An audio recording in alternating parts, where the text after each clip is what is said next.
Vidas Minadas es un proyecto fotográfico que empecé en 1995, en el que llevo trabajando 12 años en los países más minados con minas antipersonas del mundo, entre ellos Afganistán, Camboya, Irak, El Salvador, Nicaragua, Bosnia, Mozambique y Angola. Se trata de un proyecto en el que he documentado las historias de diferentes mutilados, en algunos casos son niños, en otros casos son adultos, hombres y mujeres, niños y niñas, y su evolución durante el paso de todos estos años.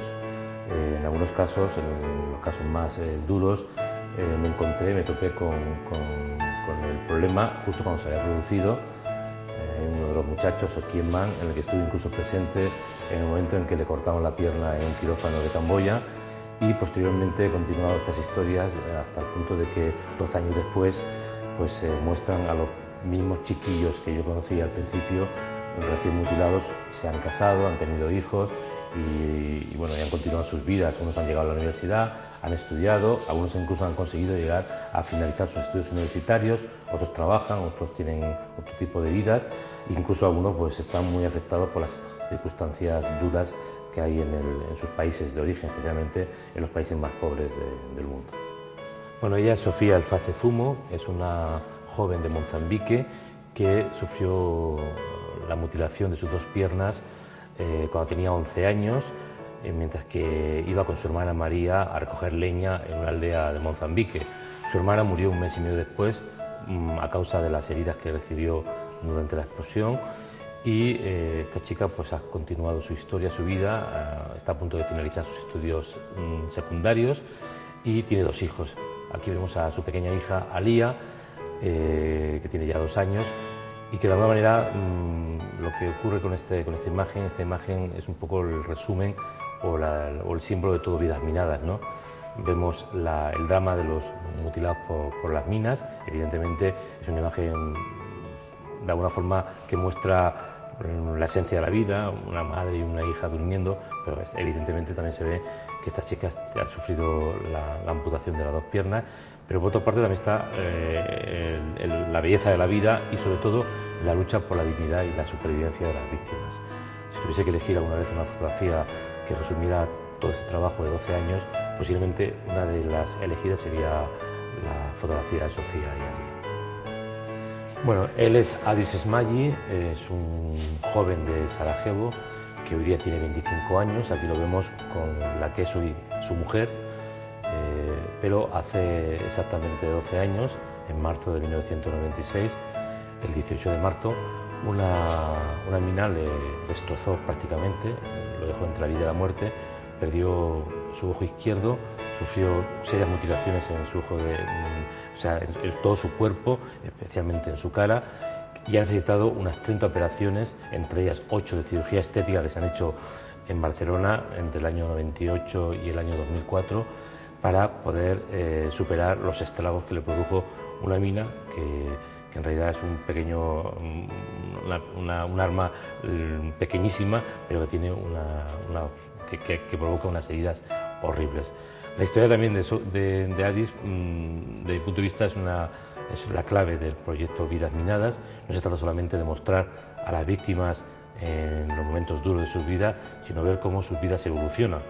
Incluso cuando una persona sufre las consecuencias de la guerra o de las heridas de la guerra, su vida continúa, al final acaba alcanzando una situación de mejora. En el caso de Adis, pues al punto de que hoy día pues forma una familia feliz, y me imagino que en los próximos años pues lo veremos junto con sus hijos. Esta es la clave de un proyecto que ya dura 12 años. Bueno, él es Kien Man, es un joven de Camboya al que yo conocí en enero de 1996, cuando intentaba salvar su pierna en un hospital camboyano de Siem Reap, ¿no? Pues, posteriormente, unos días después, estuve presente en el momento en que los médicos tuvieron que cortarle, los cirujanos, la pierna, y bueno, pues desde entonces he seguido un poco su historia. Aquí lo vemos pues con su mujer y con su hijo, hoy día que ya tiene 25 años. Sokien se ha convertido en también un símbolo de vida minada, porque no solamente es una persona con la que yo he seguido documentando su vida durante tantos años, sino que al mismo tiempo se ha convertido en una especie de activista de la campaña internacional contra las minas. Él habla muy bien inglés y transmite muy bien, y a menudo va a diferentes países del mundo, especialmente afectados por las minas, cuando se celebran congresos internacionales de la campaña internacional contra las minas, para hacer campañas de sensibilización y explicar a gobiernos incluso a parlamentos la importancia de seguir ayudando a la víctima de las minas, porque una víctima de la mina evidentemente es una víctima para siempre. Bueno, esto es una mina antipersona, las partes de una mina antipersona. Hay unas 350 tipos distintos de minas en el mundo y decenas de países las han fabricado. En el pasado incluso el Estado español fabricó minas antipersonas, hoy día ya no las fabrica y ha firmado el Tratado de Ottawa contra las minas. Es una mina de origen, en este caso, de la ex Unión Soviética, una mina rusa, una PMN2, que se activa por presión cuando la mina está sobre el suelo. A quien pisa esta mina la hace estallar. Esto es el TNT. Normalmente tiene 50 gramos de TNT y esta mina te mata con casi total seguridad, ¿no? Entonces, como cualquier persona puede ver, pues está formada por diferentes piezas, alambres, piezas de metal en su mayoría. Es muy fácilmente con los sistemas de detección de desminado, es muy fácil de detectar porque es prácticamente de metal. Hay minas peores, hay minas que son prácticamente de plástico, son mucho más difíciles de detectar y más sensibles a la manipulación. Pero esta es una mina muy clásica que ha matado a muchísima gente en diferentes escenarios bélicos, no solamente, incluso en Europa, en la guerra de Bosnia se ha utilizado muchísimo este tipo de minas, pero también en países como Afganistán, como Irak, como Camboya, como Angola, como Mozambique, también en Centroamérica. Es una mina bastante clásica y una mina que de alguna manera pues, da a conocer la maldad de este tipo de utensilios, ¿no? La mina puede estar plantada en el suelo durante décadas y puede activarse, pues, la puede activar desde una persona pasando por un animal o un niño o cualquier persona que la pueda pisar en cualquier momento, incluso 20 o 30 años después de haber sido plantada. Bueno, es una prótesis artesanal de bambú, muy bonita, hecha por un artesano, un artista incluso.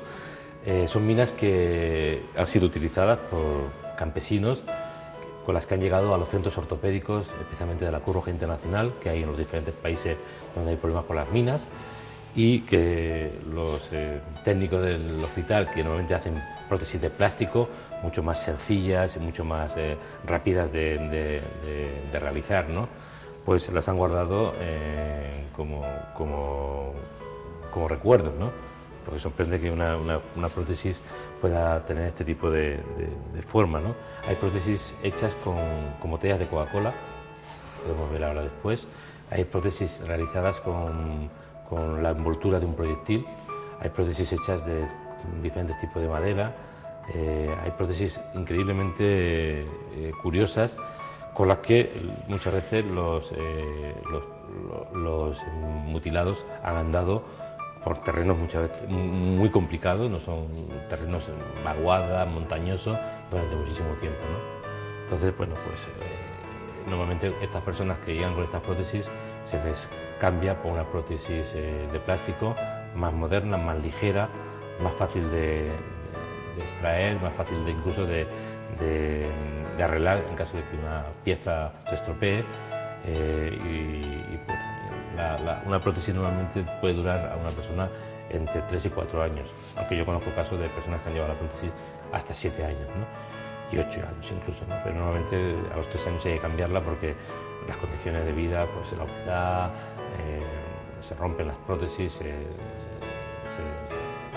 y hay que buscar la manera de que las personas puedan, también muchos niños pues van creciendo, las prótesis se van quedando pequeñas y hay que cambiarlas de manera regular.